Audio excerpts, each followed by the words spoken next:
చదువుకో సంఖ్యలు రాజకీయ వ్యతిరేక పరవళ్ళు సమ్మె కలకలమా అంటే అప్పుడు ఆ టైంలో స్ట్రైకులు జరుగుతుంటే గ్రంథాలయాలు మూసేసి చదువుకోనికుండా పుస్తకాలు ఇవ్వకపోవడం అనమాట.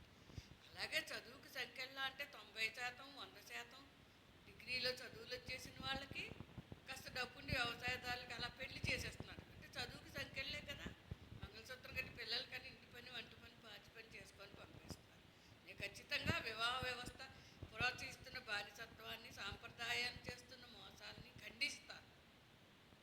ప్రతి మనిషికి భూమి మీద పుట్టిన ప్రతి జీవికి ఆడ మగ కడుపు నిండా భోజనం ప్రశాంత నిద్ర ఆరోగ్యం అనేది ఉండాలి. అది లేని వివాహ వ్యవస్థని నేను ప్రోత్సహించాను. ఇంట్లో ఉన్న ప్రతి వాళ్ళకి కడుపు నిండా భోజనం కావాలంటే కిరాణా